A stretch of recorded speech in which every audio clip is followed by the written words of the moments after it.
qada sharaftan uu madaxweynaha jamhuuriyadda Soomaaliland mudane Muuse Biixi Cabdi uu ku maamusay uguna sameeyay gudaha qasriga madaxtooyada Soomaaliland salaadiinta cuqaasha boqorada odayaasha waxgaradka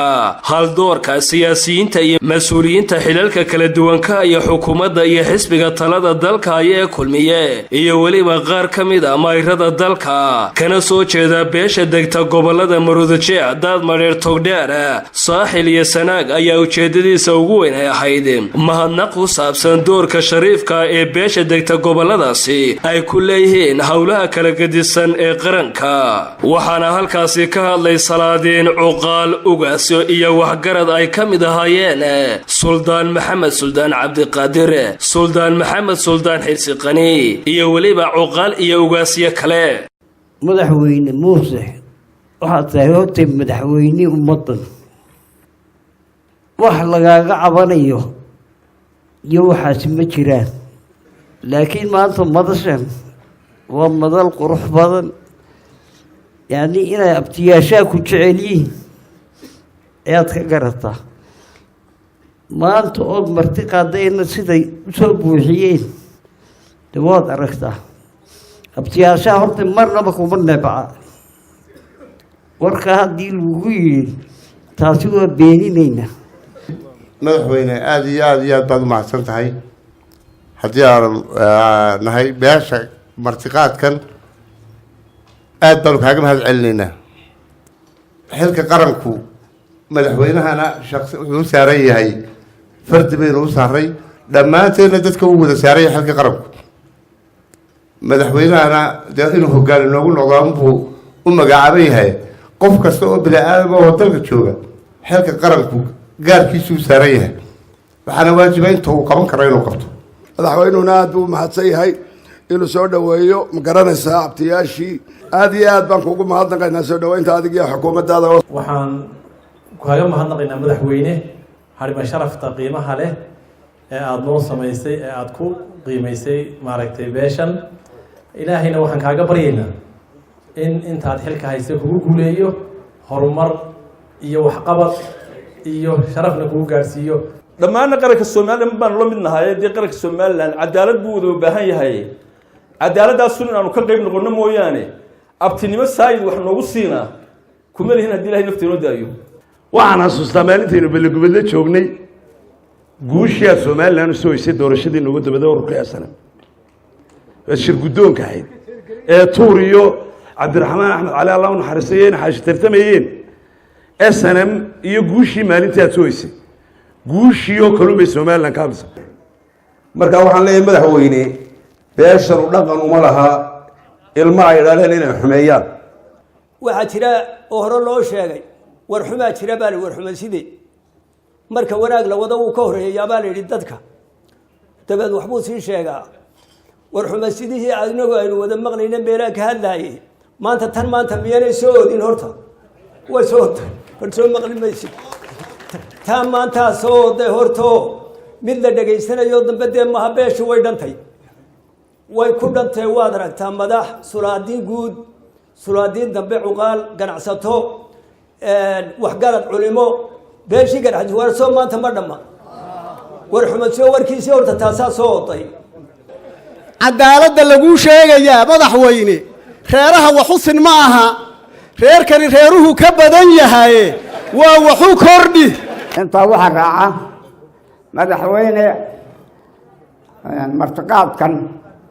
salaansi waxa laga celiyaa mahadnaq baa laga celiyaa mahadnaqa waxaanu kaaga celinay madaxweyne oo lama laaba wasiir ku-xigeenka warfaafinta gudoomiye ku-xigeenka labaad ee xisbiga talada dalka ayaa kulmiye iyo gudoomiyaha banka ee Soomaaliland ayaa iyaguna waxa ay tilmaameen waxaanu leenahay ilaahay bogeena burcad haysu mariyo dawladnimadana ilaahay haynoo hagaajiyo shirkeennana waxaynu ka baryaynaa mid baraare leh oo muwaafaqo leh inuu noqdo dhammaan reerku halkan uu fadhiyo sadaadiintii guud iyo dhammaan sadaadiintii 12 cuqaashi aad iyo aad waan idinka mahadnaqayaa sida uga soo qayb gasheen mudane madaxweyne waxa martiqaadkan si rasmi uga soo qayb galay 9 ergey oo ka yimi gobolada 40 jiif caaqil iyo 23 suldaan ayaa goobta fadhiya oo ka yimi gobolada. waxaan leeyahay mudane madaxweyne anigu waan filayay halkan wax laga yidhi abtiyada baad casuntay abtiyadaa baad shirkan u qabatay abtiyadaa baad u yeedhay way kuu yimaadeen waa waajib aada leedahay. madaxweynaha jamhuuriyadda Soomaaliland mudane Muuse Biixi Cabdi oo halkaasi ka hadlay ayaa uga mahadnaqay bulshada deegaanadaasi kaalinta mugale ee ay kaga jiraan isu soo dhaweynta shacbiga jamhuuriyadda Soomaaliland guda iyo dibadba iyo ka shaafinta xanaftii ay ka tagtay doorashadii kal hore dalka ka qabsoontay. halkan maanta waxaanu isugu keenay inaanu idinka mahadnaqo xukuumad ahaan madaxweyne ahaan iyo waliba qaranka Soomaaliland intiisa badan 99% inta Soomaaliland jecel inta qarannimada jecel inta nabadda jecel inta horumarka wadana oo ka wakiila waxaanu idinka mahadnaqaynaa hawlaha qaranka iyo gurmadka qaranka iyo difaaca qaranka iyo ilaalinta qaranka halka ay kaga jirtaan deegaan ahaan waa mudnaanta kaalinta agoradii dalka hadday noqotay halgankiisii ka soo bilow ilaa iyo maalintii Soomaaliland gurmad u baahataba kaalintaa kaga jirtaa mid ciidan mid talo iyo mid adduunba waxaa taasi dheeroo maanta idinku yeedhnay sanadkii u dambeeyey xanaftii doorashadu inaga tagtay sidii loo dami lahaa iyo si dadku isugiman lahaa iyo sidii loo dami lahaa culayskii aad qaadeen idin gaarka ahaa ee aad ka midhaliseen ee dadkiina ku midayseen cadowgiina kaga nixiseen Soomaalilandna kaalinteed ka bilaysay aad soo dhigteen.